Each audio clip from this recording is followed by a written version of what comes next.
Nós estamos de volta ao nosso segundo momento e você quer continuar ou tem alguma pergunta a ser feita? Não, diante da narrativa que estamos aqui lendo, as coisas vão acontecendo muito rapidamente. Talvez o leitor e o telespectador tenha que entender que, no concreto, muito provavelmente, as coisas se deram num processo, que, a seu ver, exceto o momento da conversão, Não, que mas foi isso miraculosa. são os racionalistas que falam. Sim, mas eu digo, por exemplo, no próximo versículo que vamos ler aqui, que Saulo esteve alguns dias com os discípulos e imediatamente entra nas sinagogas e começa a falar, a evangelizar, e os milagres já começam a acontecer. Os milagres, propriamente não, a pregação sim, mas era fácil pregar. Depois de uma primeira catequese com Ananias, era fácil anunciar Jesus. Não era de todo impossível, não é dito aí que foi no dia seguinte. Depois que ficou alguns dias com os discípulos em Damasco, né? Leia, continue a ler. Saulo esteve alguns dias com os discípulos em Damasco e imediatamente nas sinagogas começou a proclamar Jesus, afirmando que é filho de Deus. Todos os que o ouviam ficavam estupefatos e diziam: mas não é este o que devastava em Jerusalém os que invocavam esse nome e veio para cá expressamente com o fim de prendê-los e conduzi-los aos chefes dos sacerdotes? Saulo, porém, crescia mais e mais em poder e confundia os judeus que moravam em Damasco, demonstrando que Jesus é o Cristo. Ótimo. Continue.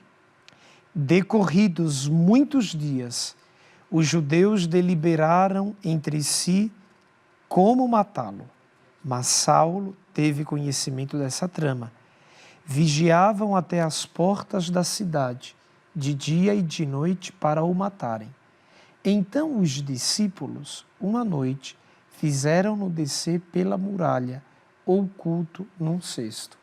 Começaram-se as aventuras, né, padre? Isso é verdade? Isso é histórico? Me dê O aqui. que achas? Me dê aqui. Eu vou tirar a página aqui, depois você volta. Vamos ver aqui o que diz Paulo a respeito de tudo isto. É a segunda carta aos Coríntios.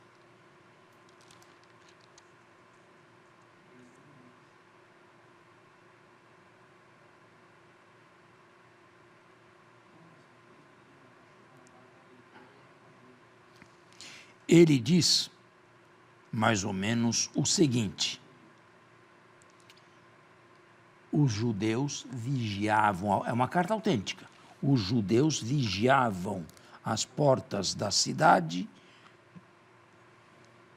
para me matar, estando lá, reinando lá, um rei Aretas. Aqui está, nos capítulos 11 e 12, a peroração do próprio Paulo.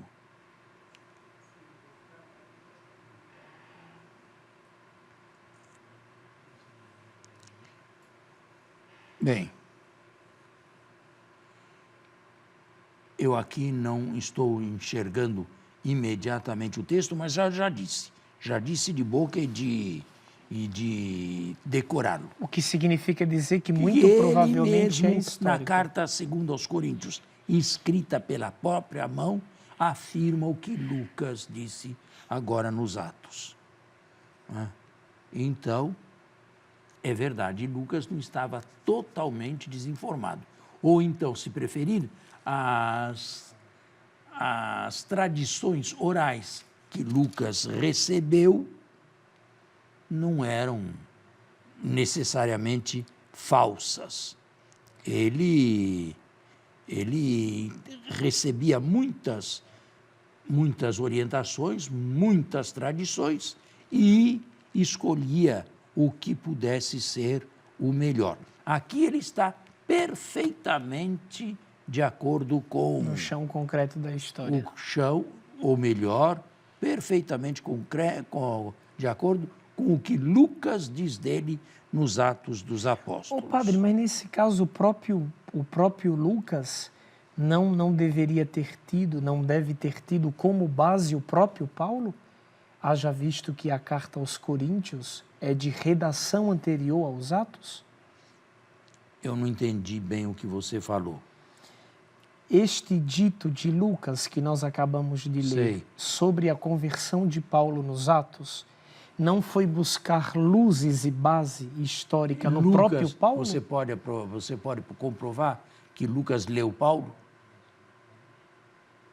Eu não posso, mas do ponto de vista da história é possivelmente cabível. Porque cabível? A primeira carta de Paulo foi escrita na década de 50. Na década de 50. Mas Lucas esteve com esse texto em mãos alguma vez na vida? Isso não tenho como provar. Pois é. Então, não temos como falar também, não é? Não temos como sair dessa... Olha aqui. Lê aqui. Versículo 30 da 2 aos Coríntios. Capítulo 11, versículo 30. Se é preciso gloriar-se de minha fraqueza, é que me gloriarei. O Deus, Pai do Senhor Jesus, que é bendito pelos séculos, sabe que não minto. Em Damasco, o etnarca do rei Aretas guardava a cidade dos Damascenos no intuito de me prender, de fato. Mas, por uma janela, fizeram-me descer em um cesto ao longo da muralha e escapei às suas mãos. Perfeitamente uma tese onde a gente pode começar a concluir que Lucas, escrevendo aos Atos, bebeu de Paulo. Que Lucas não estava totalmente, não é preciso ter conhecido Paulo, que Lucas não estava desinformado totalmente sobre os inícios de Paulo. Não é preciso ir adiante, porque você não pode comprovar. Não, mas a gente pode fazer um levantamento de probabilidades, né? Mas o que adianta se elas não saem da probabilidade? Se elas não vão além? O que adianta? Todos prováveis, nada demonstrável, já falei. Melhor deixar tudo e ficar com o que é quase certo. Em história se procede assim, senão se vai longe, não é? E se tira daí o que se quer. Em seguida, no texto, nós temos aqui no versículo 26 do capítulo 9 dos Atos, uma visita de Saulo a Jerusalém. E esta visita é contada pelo próprio Paulo na sua carta aos Gálatas, no capítulo 1.